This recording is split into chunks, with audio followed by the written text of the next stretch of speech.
Bonjour tout le monde, donc nous allons démarrer le tutoriel organisé par l'action transverse décision et optimisation robuste. Donc Ayse Arslan, maître de conférence à l'INSA de Rennes, a accepté de faire un tutoriel. Elle va nous parler d'optimisation robuste ajustable, donc avec plusieurs niveaux dans la prise de décision. Donc, ce sont des problèmes particulièrement difficiles. Donc elle va nous présenter un peu l'état de l'art sur ce sujet-là. Thank you, Céline, for the introduction, and thank you everyone for being here. The idea for today is to talk about approximative approaches in multi-stage robust optimization, as Céline mentioned. So maybe we won't spend a lot of time here and start with an example to introduce the idea of optimization under uncertainty to start with. So I will take up a location allocation problem under demand uncertainty. So if you were here on the previous presentation, you already saw the problem. So the idea is to choose among a given set of warehouses token. So here in this picture, they will be represented as red circles with the size of the circle indicating the capacity of the warehouse, each with a given location, capacity, and fixed cost. These warehouses will be used to satisfy the demand of a set of customers. So here the blue squares, again, the size of the square indicating the demand, and with known transportation costs between the warehouses and the customers. So in the deterministic context, if you take this problem, you might have a solution like this, where you have economies of scale. So maybe you prefer opening the biggest warehouses and then you assign customers to the closest or cheapest warehouse. Now let's consider that the demand is not known as certainty, but we might still have some information such as support. So here C.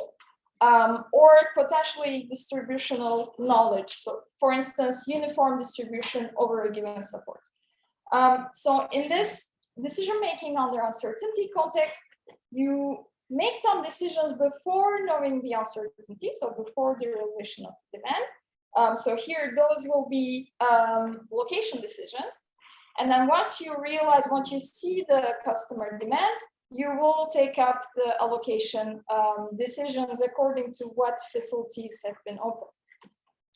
So once we get to the context of optimization under uncertainty, there is a question of how we evaluate solutions as well, because this time, so you will open some facilities and then there will be demand and you will take allocation decisions. And according to how the demand is realized, you might have different allocation decisions. So your given location decision, it might perform well under certain realizations and poorly under others. It might even be infeasible. So the idea here would be to take all of those different future realizations and put them in a metric that is aggregated that allows you to compare location decisions. So here I called it a measure. And the idea of your optimization under uncertainty model is to guide you, to give you a solution, a location solution that performs best with respect to your metric of choice. So it can be expected value, conditional value at risk, or the worst case, which will be the topic of today. So in a more general context, when we talk about optimization under uncertainty in the two-stage context, we talk about decisions that will be taken before the realization of uncertainty with the knowledge of support and potentially distribution. We will call them first-stage decisions. And then we have the uncertainty realization, and there are some decisions that can be deferred until after this uncertainty is known. We will call them recourse or second-stage decisions. So to formally write down these problems, we will need some notations. So here X will be the first stage feasible region, Xi will be the uncertainty vector, potentially with the distribution, and the given support that here we will suppose to be non-empty, closed, and bounded. A risk measure, so an aggregated measure of how you evaluate the future, and why the second stage or recourse feasible region. So with that notation, you can write your problem very concisely like this, where you want to take decisions X with respect to their current cost, plus an evaluation of their future cost. Where this function Q, a function that we call the second stage value function, will take up your first stage decision and the uncertainty realization and solve an optimization problem that is deterministic to tell you what will happen in a given future with your first stage decision. Okay, so in this context, if you take up expectation as your measure, then you will be in the context of stochastic optimization, very classic. And if you take up the subpremum over your support, then we will be in the robust optimization context, which will be the focus of today. Okay, so before we go any further, I'm gonna put down some assumptions and notation. The first of which is that when we will talk about data that is dependent on uncertainty, we will represent it as functions of uncertainty, and we will assume that the dependence between data and the uncertain parameters is affine. So this is a very common assumption in robust optimization, which allows us to use linear programming duality tools. Once we pose that assumption, the uncertain vectors will be able to be represented as multiplications of matrices with an uncertain vector. And the same goes for uncertain matrices. So as sum of multiplications of matrices with uncertain parameters. The second assumption that we will pose is that the second stage value function Q is lower semi-continuous in Xi. So this assumption will allow me to replace the sup operator that I posed previously here with a max operator. So it just assures us that there exists an optimal solution with respect to the optimization problem that we need to solve here. Okay, and finally, whenever we see an integer in square brackets, it will stand for the integers from 1 to that integer k. All right, so next we will see two different representations of two-stage robust optimization problems. So the first is what I would call a min-max-min representations, which probably is the most common, where you simply plug the definition of the value function here inside the max operator that is your measure. And you obtain this problem. So this representation may give us two ideas. The first is on the difficulty of solving these problems. So if you look at what happens when you pose a first stage solution X, in order to evaluate its cost, what you need to do is solve the max-min problem, which is a bi-level problem, which generally is not nice. The second thing is maybe that, okay, it shows the difficulty, but it also shows what we can do in terms of exact solution approaches, because you can go ahead and say, well, if this problem is continuous here, maybe I can use linear programming duality, obtain a max here, and do things like Bender's decomposition and whatnot. Which is exactly what you will find in the literature if you pose certain assumptions on your problem. The second representation is what I would call a monolithic representation, where we pass the recourse variables from deterministic variables to functional variables of the uncertainty realization. So we obtain this kind of problem where these functional forms now need to be optimized. So, and if you look at this problem or this representation, it also gives you an idea of why this problem would be difficult. Because if you look at the constraints, if your uncertainty set is, say, polyhedral, you have an infinite number of constraints, along with an infinite number of variables. So we are in a kind of a difficult situation. But it might be good to look at this form, because when we start thinking about these y variables as functional forms, we might start saying, oh, maybe we will pose propose some assumptions on the form of these functions and then try to optimize within a given class of simpler functions, which will be the idea behind decision rules that we will talk about. So to fix ideas, we will take up a Nowsvendor problem, very classical, hopefully everyone knows it. So where you are trying to choose an order quantity X before the realization of the uncertain demand, and then the demand is realized, and there are two things that can happen. Either you order too much, so you have an excess quantity, and you pay some excess cost. You can return the excess products, but it will be a lower price than what you paid to order them. Or you ordered very low, and the demand is higher than what you ordered, so you have some shortage. In that case, you pay a price as well. Okay. So in this context, I'm going to pose that the demand is within this uncertainty set, which is a symmetric deviation around a mean, which is indicated here by d bar. So I want to look at this problem as a min-max-min problem.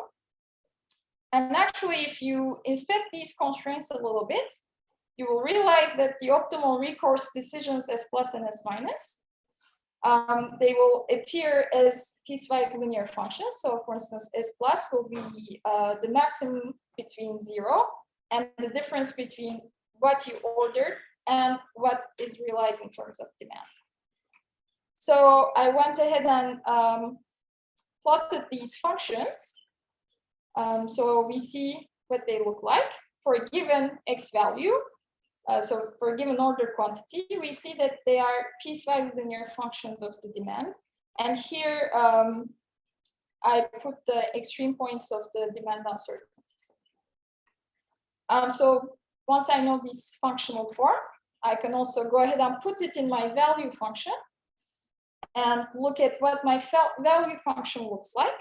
And it turns out that it also will be a piecewise linear function. So here I represented it for different order quantities. And what I wanted to show was that if you order low, then the worst case demand will be realized as the maximum of your uncertainty set. And if you order high, then your worst case demand realization will be the minimum of your uncertainty set. So what you would want to do here, if you want to optimize your order quantity, is try to reconcile these 2 points of your function. So whenever those 2 points will be on the same level, then you will have the optimal solution. So with this knowledge, we can solve the problem, which gives us the idea that if only we were able to find the functional form of our recourse variables, maybe the two-stage robust problem would be an easy problem. Well, in general, that won't be the case. In general, we will not be able to find the functional forms of those recourse variables easily. So the idea would be to restrict ourselves to simpler functions and then optimize over the parameters of those functions. So find the best functions within a restricted class of functions. So the first decision rule that we will look at in that context is what is called an affine decision rule. So, where the idea is that you write each of your decision variables as a constant plus the multiplication of the vector alpha with the uncertain parameters. So a line, basically. And you optimize these parameters that define for you the intercept and the values of your linear function. So in the vector form, this kind of decision rule will show up like this, where the matrix A includes all of the parameters that you want to optimize. And these parameters, you will optimize them before the realization of the uncertainty. Okay? So a couple of restrictions on where you can apply this. Obviously, if we are talking about linear functions that will apply to continuous variables, we would like for all of the data that multiplies the adjustable variables to be deterministic. And then we would like to have a polyhedral uncertainty set. So under those assumptions, let's plug the proposed decision rule into the problem. Now what we will see is that the infinite number of variables, the y-axis, they disappeared. We replaced them with axes, and the a's are to be optimized, but there are a finite number of them. So we can potentially treat this problem if we know how to deal with an infinite number of constraints. But that is exactly the setup of classical static robust optimization. That is, once you arrive here, you can use reformulation techniques for robust optimization that you might know. So the basic idea being that the constraints for all C would pass to be maximized over C, and then you would use linear programming duality to reformulate those constraints to obtain a deterministic equivalent formulation. Okay. So let's illustrate that idea on the Nowsvendor problem. So here we will write the S plus and S minus variables as affine functions of the demand.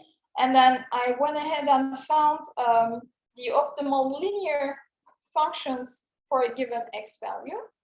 So with respect to what I had before, the red will be the new approximation. So I will replace the blue function with the red function. That's my linear approximation. And then I will plug that into my value function, which will also turn out to be a linear approximation of the value function. Okay. But what's interesting to see here is that the behavior of the uncertainty, the worst case uncertainty will be the same. So if you order low, once again, you will have high demand. And if you order high, once again, you will have low demand. And again, at optimality, you would like the two ends of these linear functions to be at the same level. And it turns out that in this case, by the linear approximation, you have the same first stage decision that is optimal. So we are in a case where the linear decision approximation is optimal. So it's a favorable case, if you will. And this result was more generally demonstrated in a 2010 paper. But obviously, this will not always be the case. So just to illustrate what can go wrong, we will look at this problem where we would like to choose variable X in the first stage in order for it to be feasible for this constraint in the second stage, so greater than the sum of Y variables in the recourse. And the Y variables in turn, they each need to be greater than the absolute value of the uncertain parameter sum. The uncertain parameters, they will live in this uncertainty set where their one norm is bounded by 1. So if you inspect this problem a little bit, you will see that since we have these constraints and the sum of Y variables has to be greater than the sum of absolute values, which is equal to the 1 norm, you will obtain a lower bound on your X variables as 1. And indeed, if you take up X is equal to 1, and you choose as recourse functions Y are absolute values of C, you will obtain a feasible solution that gives you your lower bound, so you're happy. The optimal solution would be X is equal to 1 with a given recourse. So let's see what happens if we now replace the recourse variables with affine functions, so represented as this. And it gives us this problem where the variables of alpha, once again, are to be optimized in the first stage. Well, we'll take up these two constraints first and see what happens. So if we take psi equal to 1 and minus 1 and plug them into the constraints, we will obtain these two constraints on the parameters of the affine function that we posed, which imposes that the constant term in our affine function, the intercept, should be greater than or equal to 1. And then once you apply that bound to the sum of the Y variables, you will obtain as a lower bound on your X values 2. So already we know that the objective value with the linear decision rule approximation will be 2 times more costly than the exact objective value. And in general, you can increase the number of uncertain parameters in this problem. And as you increase them, the objective value of the decision rule will also increase. So in general, you can get away from the exact value as much as you want. Okay, so that's not good news. But it gives us an idea of, okay, maybe we can complicate the functions that we are looking at a little bit. So why not look at piecewise linear functions? So here the key idea would be that any continuous piecewise affine function over a compact set can be represented as the difference of 2 functions, which are each one of them convex, and which are maximum of p affine functions, with p arbitrarily chosen. There exists p such that you can represent any continuous piecewise affine function under this form. So let's fix a p, okay?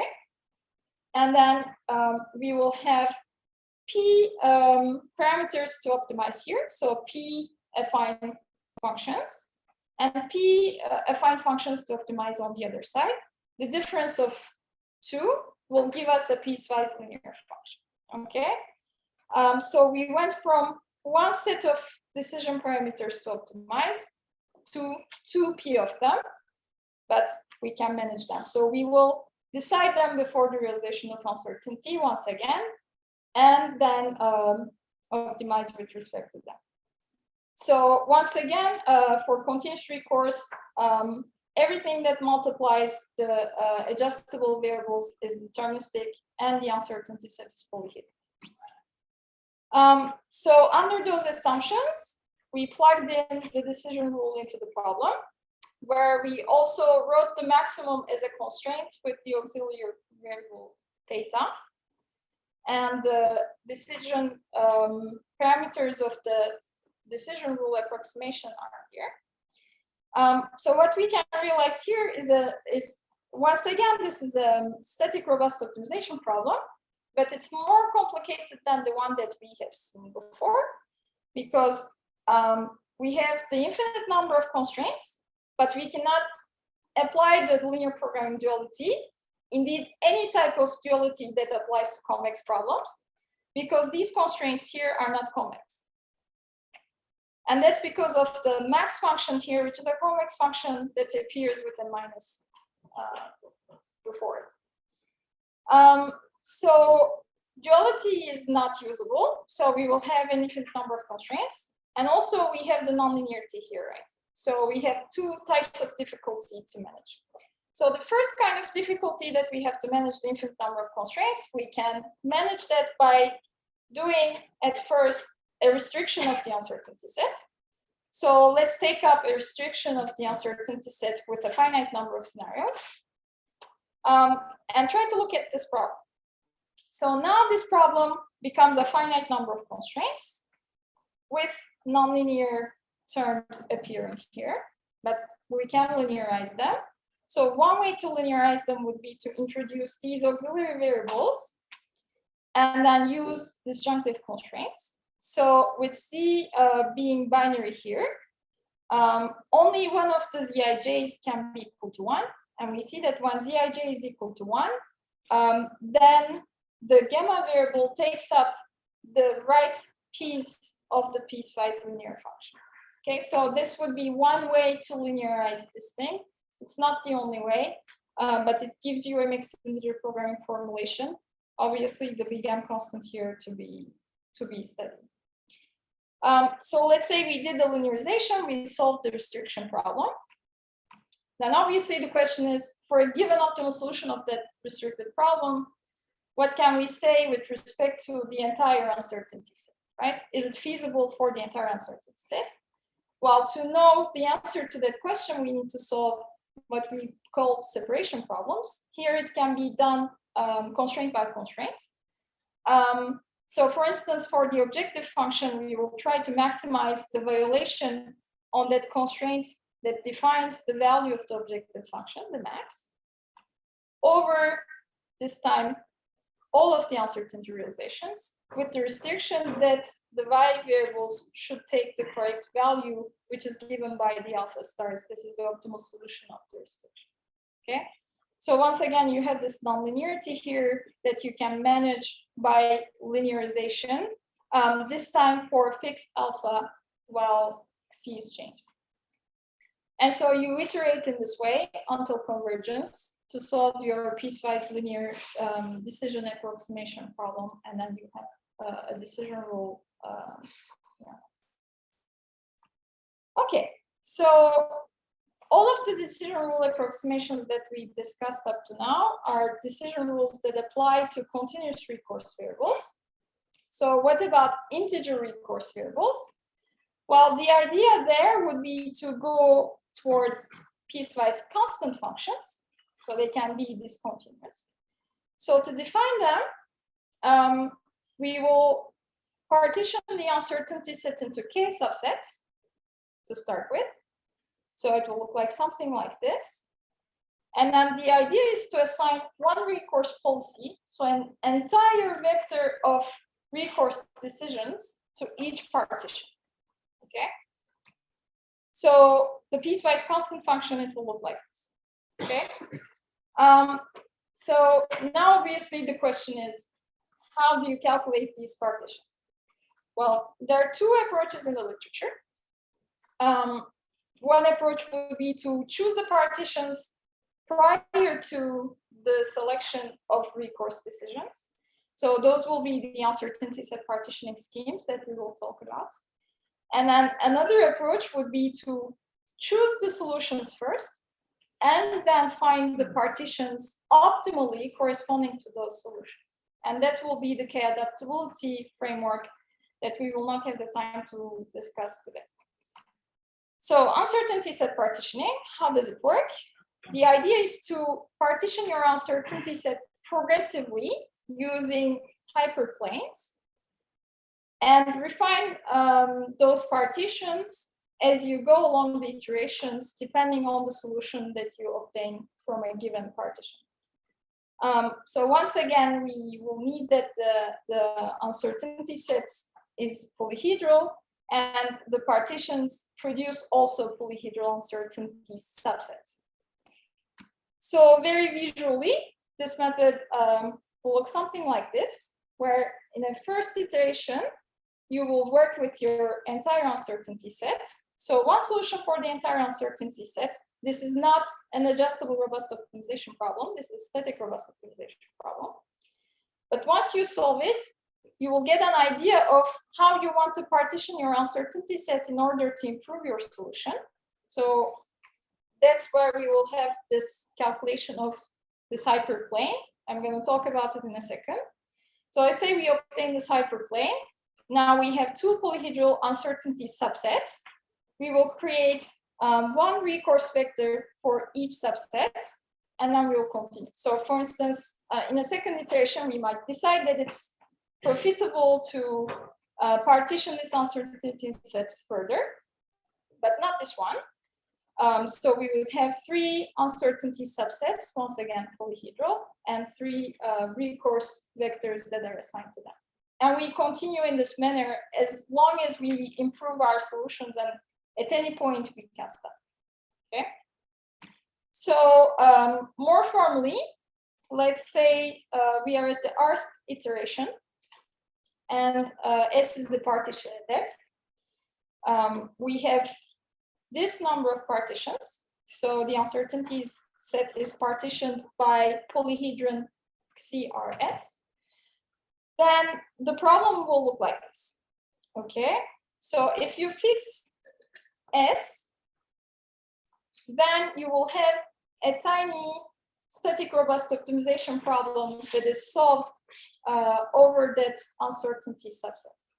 So once again, this is the classic setup of robust optimization. So when you're at this point, given a partition, you can do the duality arguments, the reformulation, and you have a deterministic equivalent problem that you solve it. Everything is nice. So once you're able to do this, you have a solution.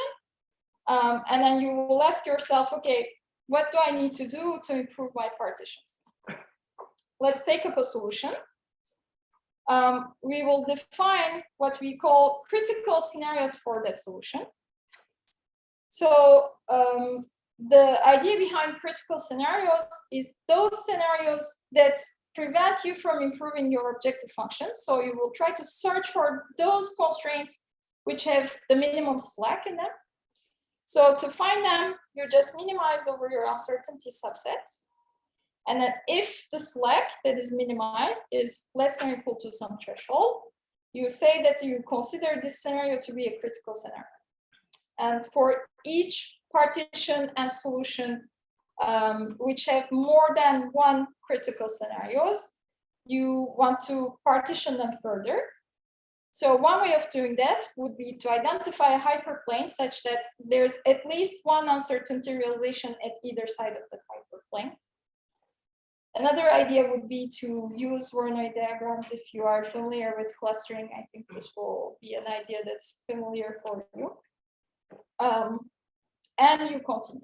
You continue as long as you want, obviously, but as you increase the partitions, your problem will become more and more difficult. But this is the most generic, if you will, framework that we can have that can treat continuous integer and binary variables with the partition.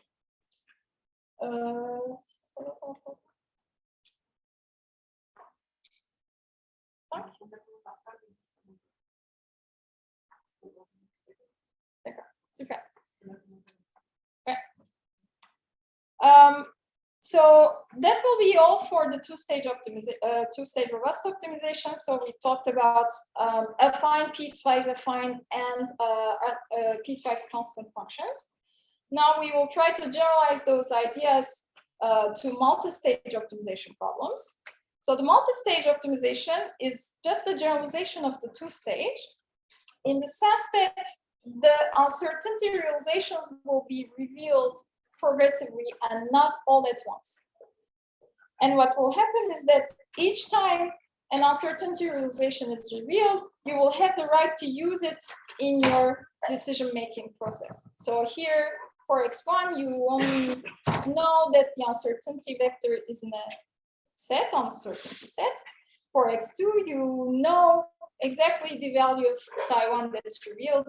For X3, you know psi1, psi2, so on and so forth. Okay?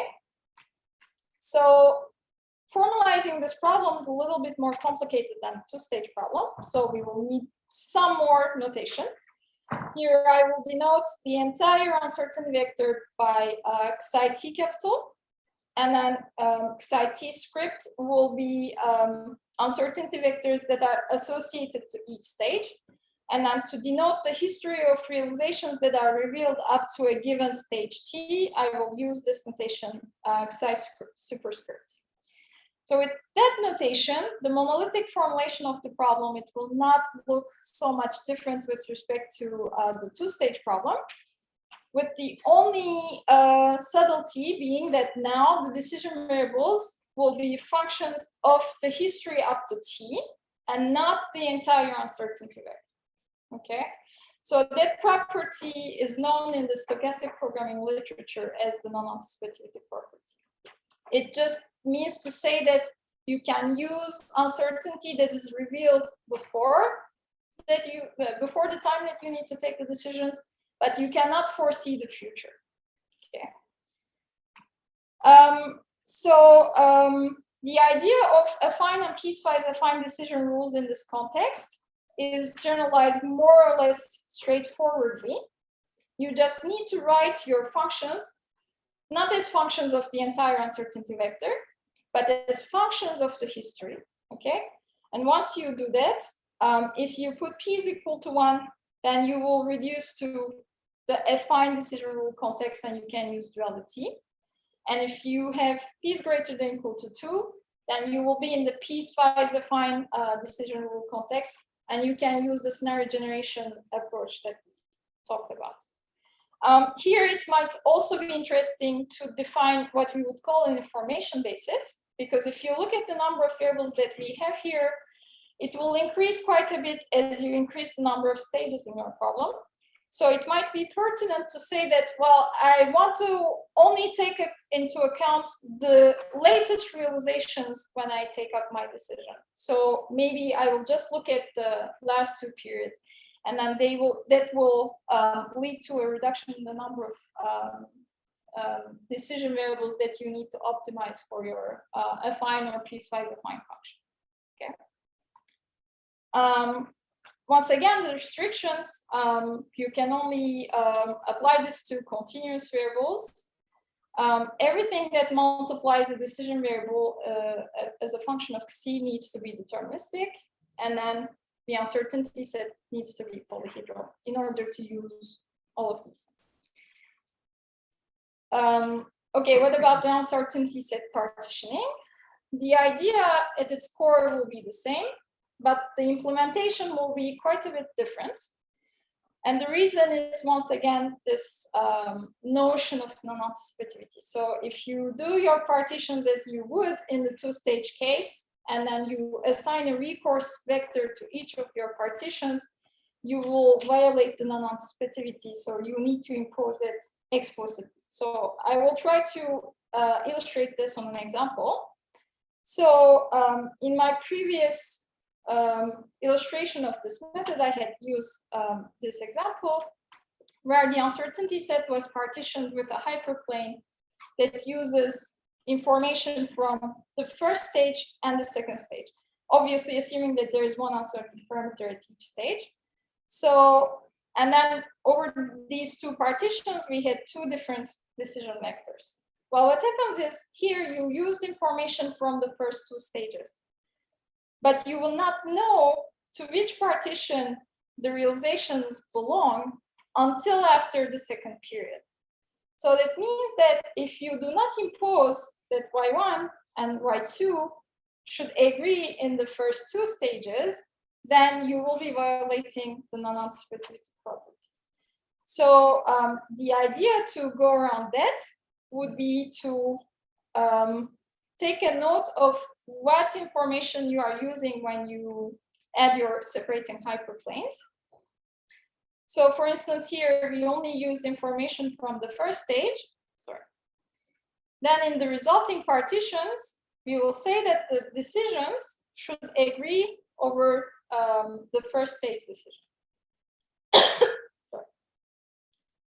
In the second iteration, maybe we will continue splitting or partitioning this one, again using information from the first stage, and this one using information from the first 2 stages. So on this side, we would like to impose that the decisions once again agree on your on their first stage decisions. But on this side, we would have to say that the decisions should have the same values for the first 2 stages. And in order to preserve what we have done before, so propagate constraints, we would also want to add the constraints between this guy and this guy concerning the first stage decision. Okay. So the implementation gets quite a bit complicated, I think, in this case, but at least theoretically, it's an idea that works, that can be done. So to conclude, I think there's a wealth of possibilities using decision rules to treat multi-stage robust optimization problems. So here I talked about affine and piecewise affine rules in the continuous recourse case and uncertainty set partitioning in the discrete recourse case. But there are many other possibilities out there, such as lifted affine rules or k-adaptability that we didn't have the chance to talk about. We know in some special cases that these decision rules can be optimal, but they are very, very restricted, very special cases. In other cases where we cannot show that they're optimal, we might try to bound the optimality gap. Most of these rules will also extend to other optimization under uncertainty frameworks, such as stochastic or distributional robust optimization. And finally, all of these things, they're theoretically well established, but I think very, very rarely used in practice, especially if you go outside of the affine decision rule world. And I think there's a need to do more of the applied and numerical work to improve these things, to be able to use them in practice and see if they really fail. And that will be all for me. Thank you for your attention.